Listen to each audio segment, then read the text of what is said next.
नमस्ते दोस्तों। मेरा नाम संजय है और आज हम कक्षा 9वीं के रसायन विज्ञान का अध्याय नंबर 3 जो कि है परमाणु एवं अणु पाठ 5 के विषय में अध्ययन करेंगे। इस वीडियो में हम विभिन्न तत्वों के परमाणु के आधुनिक प्रतीक के विषय में अध्ययन करेंगे। विभिन्न तत्वों के परमाणुओं के आधुनिक प्रतीक। International union of pure and applied chemistry यानी IUPAC एक अंतरराष्ट्रीय वैज्ञानिक संस्था है जो तत्वों के नामों, प्रतीकों और मात्रकों को स्वीकृति प्रदान करती है। अधिकतर तत्वों के प्रतीक उन तत्वों के अंग्रेजी नामों के एक या दो अक्षरों से बने होते हैं। किसी भी प्रतीक के पहले अक्षर को सदैव बड़े अक्षर यानी कि कैपिटल लेटर में तथा दूसरे अक्षर को छोटे अक्षर यानी कि स्मॉल लेटर के रूप में लिखा जाता है। तो किसी भी तत्वों के नामों, प्रतीकों और मात्रकों को प्रदर्शित करने के लिए एक अंतरराष्ट्रीय वैज्ञानिक संस्था जो कि है international union of pure and applied chemistry यानी कि IUPAC के द्वारा ही स्वीकृति प्रदान की जाती है। और अधिकतर तत्वों के जो प्रतीक हैं वो उनके अंग्रेजी नामों के एक या दो अक्षरों से बने होते हैं, जिसमें से हमेशा पहले अक्षर को कैपिटल लेटर और दूसरे अक्षर को स्मॉल लेटर में लिखा जाता है। उदाहरण के तौर पर हाइड्रोजन का जो प्रतीक हो जाएगा वो H कैपिटल लेटर में लिखा जाएगा, जबकि एल्यूमिनियम का जो प्रतीक होगा वो Al होगा, जिसमें A कैपिटल लेटर में होगा और L स्मॉल लेटर में होगा, ना कि दोनों कैपिटल लेटर में। इसी प्रकार से कोबाल्ट का जो प्रतीक होगा वो C कैपिटल लेटर और O स्मॉल लेटर यानी कि CO होगा, ना कि दोनों कैपिटल लेटर में होंगे। अब कुछ तत्वों के प्रतीक उनके अंग्रेजी नामों के प्रथम अक्षर तथा बाद में आने वाले किसी एक अक्षर को संयुक्त करके बनाते हैं। उदाहरण के तौर पर अगर हम बात करें क्लोरीन, तो क्लोरीन का जो प्रतीक है तो C कैपिटल लेटर यानी कि इसका पहला अक्षर और बाद में आने वाला दूसरा अक्षर यानी कि बाद में आने वाला कोई दूसरा अक्षर यानी कि L यहाँ पर किस में लिया जाता है, स्मॉल लेटर में। तो क्लोरीन का जो प्रतीक है वो पहले दो अक्षर न लेके पहला अक्षर और बाद में आने वाला कोई अन्य अक्षर को स्मॉल लेटर में लेके Cl इसका प्रतीक को यहाँ पर प्रदर्शित किया गया है। जबकि जिंक, इसी प्रकार से जो जिंक है इसका जो प्रतीक है Z कैपिटल और N स्मॉल लेटर में यानी कि Zn इसका प्रतीक है, इत्यादि। अन्य तत्वों के प्रतीकों को लैटिन, जर्मन या ग्रीक भाषाओं में उनके नामों से बनाया गया है। उदाहरण के तौर पर लोहा यानी आयरन का प्रतीक जो है वो Fe है और Fe जो है वो उसके लैटिन नाम फेरम से व्युत्पन्न किया गया है। तो Fe जो प्रतीक है वो लोहे के यानी आयरन के लैटिन नाम फेरम से लिया गया है। इसी प्रकार सोडियम का प्रतीक Na तथा पोटेशियम का प्रतीक K क्रमशः नेट्रियम एवं कैलियम से व्युत्पन्न है। इस प्रकार प्रत्येक तत्व का एक नाम एवं एक अद्वितीय रासायनिक प्रतीक होता है। तो इस प्रकार से भिन्न भिन्न तत्वों के भिन्न नाम एवं भिन्न भिन्न प्रतीक होते हैं और प्रत्येक तत्वों के लिए एक नाम और एक अद्वितीय रासायनिक प्रतीक जो है वो दिया गया है। यहाँ पर कुछ उदाहरणों को प्रदर्शित किया गया है, जिसमें सबसे पहला है एल्यूमिनियम। तो एल्यूमिनियम का प्रतीक होता है एल, जिसमें ए कैपिटल लेटर में होता है और एल स्मॉल लेटर में। इसी प्रकार से आर्गन का प्रतीक जो है वो ए कैपिटल लेटर और आर स्मॉल लेटर यानी कि ए आर होता है। बेरियम का जो प्रतीक होता है बी कैपिटल लेटर और ए स्मॉल लेटर यानी कि बी ए होता है। जबकि बोरोन का प्रतीक ओनली कैपिटल बी। जबकि ब्रोमाइन का प्रतीक जो है वो बी आर होता है, जिसमें बी कैपिटल लेटर और आर स्मॉल लेटर में होता है। इसी प्रकार से कैल्शियम का सी ए।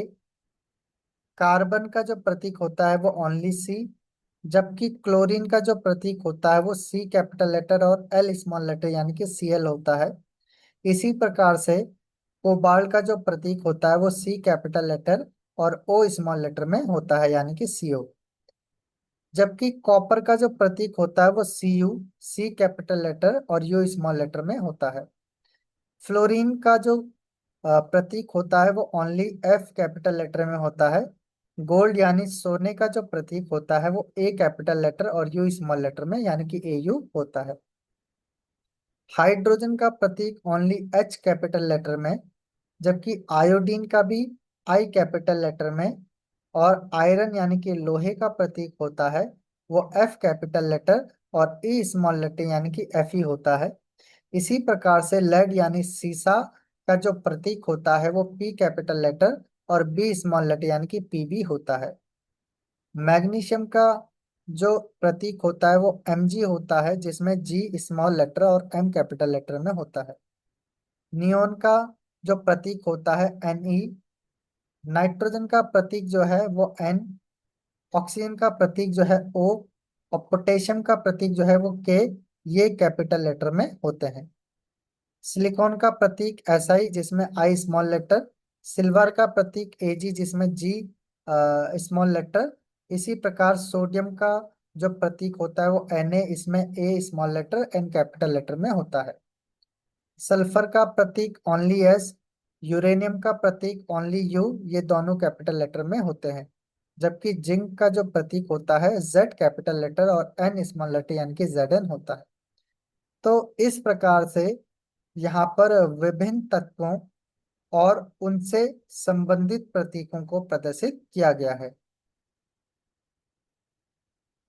अब हम परमाणु द्रव्यमान को समझ लेते हैं। डाल्टन के परमाणु सिद्धांत की सबसे विशिष्ट संकल्पना परमाणु द्रव्यमान की थी।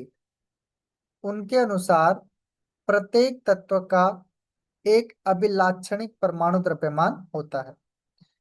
तो डाल्टन के परमाणु सिद्धांत की एक विशिष्ट संकल्पना ये थी कि उन्होंने प्रत्येक तत्व के एक अभिलाक्षणिक परमाणु द्रव्यमान को माना है।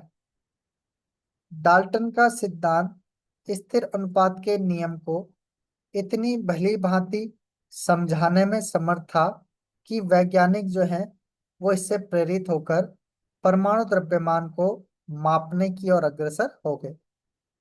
तो डाल्टन ने स्थिर अनुपात के नियम को इतनी भली भांति समझाया कि जो आने वाले वैज्ञानिक थे वो इनसे प्रेरित होकर अब परमाणु द्रव्यमान को मापने की ओर अग्रसर हो गए।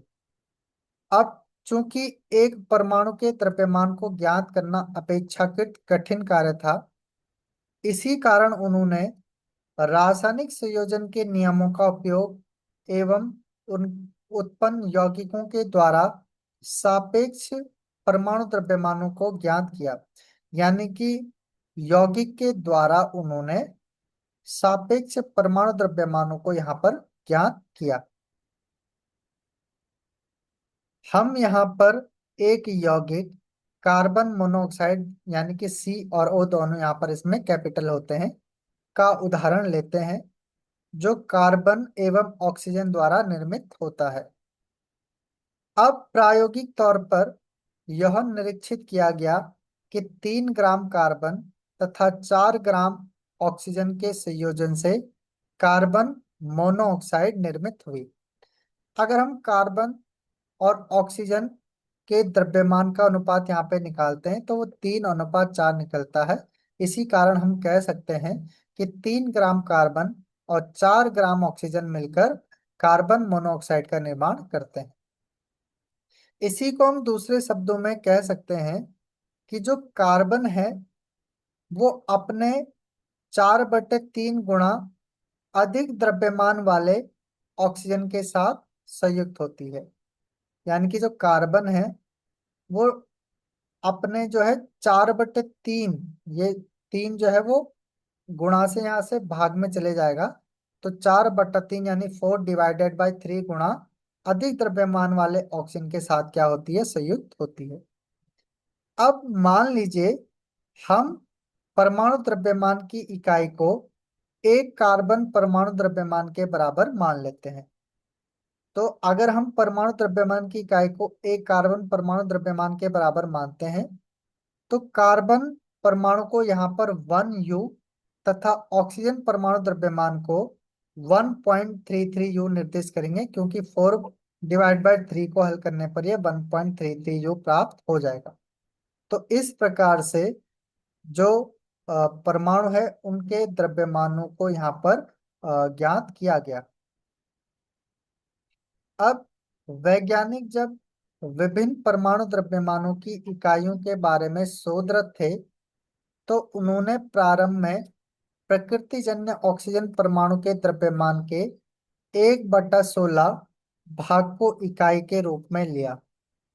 अब शुरू में वैज्ञानिकों ने जो विभिन्न परमाणु द्रव्यमान की इकाई है इसको इन्होंने ऑक्सीजन परमाणु के द्रव्यमान के 1/16 भाग को इकाई के रूप में लिया और इसके उन्होंने यहाँ पर दो सुसंगत कारण बताइए या दो कारणों को यहाँ पर प्रदर्शित किया। जिसमें पहला कारण बताया उन्होंने कि ऑक्सीजन अनेक तत्वों के साथ अभिक्रिया करके यौगिक बनाता है। ये इन्होंने पहला कारण बताया इसका, ऑक्सीजन को विभिन्न द्रव्यमानों की इकाई के रूप में लेने का। और इसका दूसरा कारण ये बताया इन्होंने कि इस परमाणु द्रव्यमान इकाई द्वारा हम अधिकांश तत्वों के परमाणु द्रव्यमान पूर्णांक में प्राप्त होते हैं। तो ये इसका उन्होंने दूसरा कारण बताया। अब इसके उपरांत 1961 में परमाणु द्रव्यमानों को ज्ञात करने के लिए परमाणु द्रव्यमान इकाई कार्बन 12 समस्थानिक को मानक संदर्भ के रूप में सार्वभौमिक रूप से स्वीकार किया गया था। अब ऑक्सीजन के बाद परमाणु द्रव्यमान इकाई कार्बन 12 समस्थानिक को मानक संदर्भ के रूप में सार्वभौमिक रूप से स्वीकार किया गया। अब कार्बन 12 समस्थानिक के एक परमाणु द्रव्यमान के 1/12वें भाग को मानक परमाणु द्रव्यमान इकाई के रूप में लेते हैं। यानी कि कार्बन का जो द्रव्यमान होगा उसके 1/12वें भाग को हम एक परमाणु द्रव्यमान इकाई के रूप में लेते हैं। कार्बन 12 समस्थानिक के एक परमाणु द्रव्यमान के सापेक्ष सभी तत्वों के परमाणु द्रव्यमान प्राप्त किए गए। अब इसी कार्बन 12 समस्थानिक के एक परमाणु द्रव्यमान के सापेक्ष ही हम सभी परमाणु के द्रव्यमानों को यहाँ पर प्राप्त कर लेते हैं। अब इसको हम एक कल्पना से समझने का प्रयास करते हैं। अब कल्पना कीजिए कि एक फल विक्रेता बिना मानक भार के फल बेच रहा है। अब उस पे कोई भी वेट नहीं है या कोई भी भार नहीं है फल बेचने के लिए।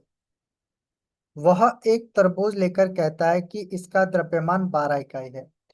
तो उसने एक तरबूज लिया और इस तरबूज के भार को या इस तरबूज के द्रव्यमान को उसने मान लिया 12 इकाई। 12 इकाई इसका द्रव्यमान है। अब वो इसके 12 बराबर टुकड़े करता है, वह तरबूज के 12 बराबर टुकड़े करता है। अगर वो 12 बराबर टुकड़े करेगा तो इस 12 बराबर टुकड़ों में प्रत्येक टुकड़े का भार हो जाएगा 1 इकाई। अब इस 1 इकाई के द्वारा ही वो अन्य फलों को जो है वो बेच सकता है, इसको मानक भार के रूप में लेकर। अब वह तरबूज के 12 बराबर टुकड़े करता है तथा पाता है कि उसके द्वारा बेचे जा रहे प्रत्येक फल का द्रव्यमान तरबूज के एक टुकड़े के द्रव्यमान के सापेक्ष परमाणु एवं अणु है। ठीक है, तो अब वो उसका जो तरबूज का एक टुकड़ा है वो 1 इकाई हो गया।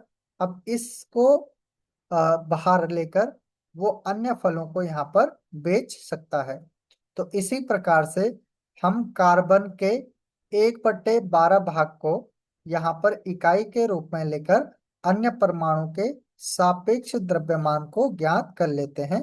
जैसे कि यहाँ पर इस उदाहरण के द्वारा समझाया गया है कि तरबूज का जो द्रव्यमान है वो 12 इकाई है, तो इसके 12 टुकड़े करेंगे तो एक टुकड़े का द्रव्यमान हो जाएगा 1 इकाई।